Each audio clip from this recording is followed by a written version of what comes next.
Good morning, watch fans. This is Big Jim with the Big Giant Wrist. Today I'm wearing the North Flag, one of my absolute favorites. It's nearly perfect for me. Fits the 8-inch wrist, and I had to make a custom strap so it fit the 8-inch wrist. But my gosh, look at this thing. It's gorgeous. Love the yellow accents. Love the yellow on the strap. So, as you saw in the title today, it's Quartz versus automatic. You know, a lot of watch collectors just don't want to hear about anything but the automatics. They want to hear about power reserves, and they want to hear about beat rate, and they want to hear about heritage and all this good stuff. Well, I am here to tell you this on the left is let me get a pointer for you folks. Let me grab a quick pointer. Use my favorite all-time pointer. So this on the left is a Swiss automatic Rolex OP39 with the sunburst blue dial. Fantastic watch. $6,000 retail. Trading today on Chrono 24 in the mid 7s to the mid 8s. So, you know, it's a very valuable watch, to say the least. This, on the other side, is the Tissot PRX Quartz. Absolutely beautiful dial. That is the reason I bought it. Look at that dial. It looks very similar to the sunburst on the Rolex. This is retail $6,000, $6,500. This is retail about $375. Of course, the PRX in automatic is extremely popular.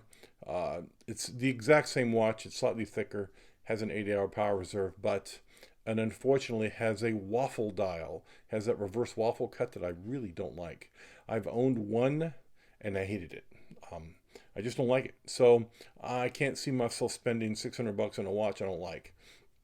But I got this at a slight discount, so I got it for under $350 out the door from a Benbridge dealer here in Las Vegas, Benbridge Jewelers. They're an AD for Tissot, and just an absolute stunning watch. Love the blue sunburst, love the white date wheel. You know, the crown's a little small, but the bracelet's excellent. You know, of course, you can't say anything really bad about the Rolex of it, and in fact, it is 39 millimeters versus 40, and you can really see the difference in the two because the cases are so much bigger. You know, the Tissot says it's a 40, but it wears more like a 42 just because it has such a really long lug-to-lug. But it is wafer thin. You know, mine's keeping 10 seconds a month, I believe, last time I checked it. So, you know, hard to beat that. The Rolex is keeping well within the Rolex certification of 2 seconds a day.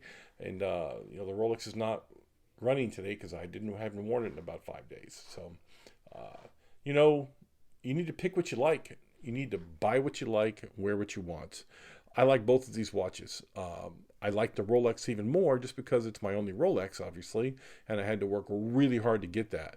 I can walk into any store in Las Vegas that sells these and probably buy the blue, the black, you know, or the white version. I've even seen the chronograph version of this for sale for $1,700 at Benbridge and didn't really care for it. It's just such a thick watch. It's 16 millimeters thick. This is, you know, I think this is 12, and this is 11. So these are very similar dials, you know, at a completely different price point. But in the automatic versus quartz on the wrist, what matters is what's on the wrist. These wear very, very similar. They really do. They're both extremely comfortable. They both have slightly undersized crowns. You know, they're both extremely well-respected brand names. Tissot is the largest seller of watches in Switzerland. They sell more watches than all other Swiss manufacturers combined. They have an enormous manufacturing facility and a tremendously interesting shipping organization and supply manufacturing. Really, really interesting.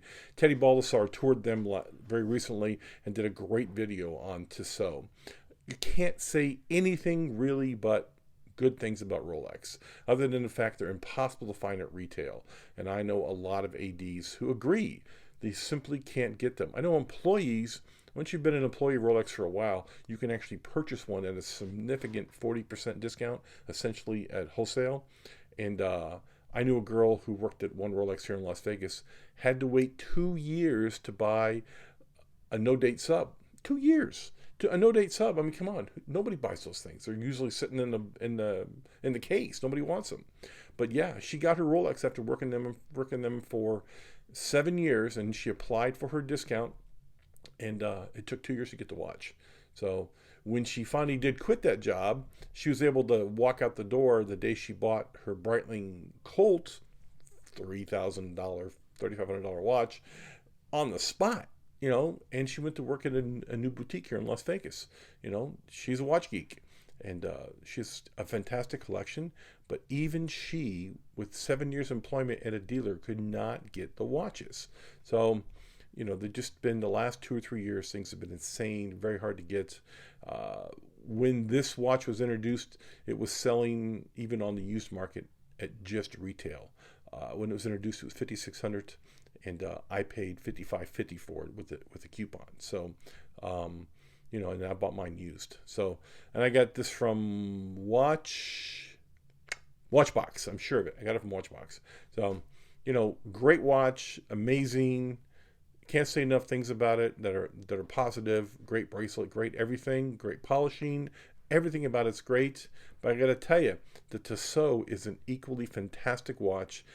I absolutely prefer the way this wears, just because it's slightly larger. I think this is a little small for me.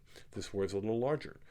I would love this watch in a 41 because the case is significantly larger. The dial is slightly larger, but the case is significantly larger. So this in a 41 would be awesome. Can't find it, can't get it for less than basically $9,000, $3,000 over retail. Not paying, a 50% idiot tax. That's what it is. If you buy Rolex, an OP, over retail, you're paying the idiot tax.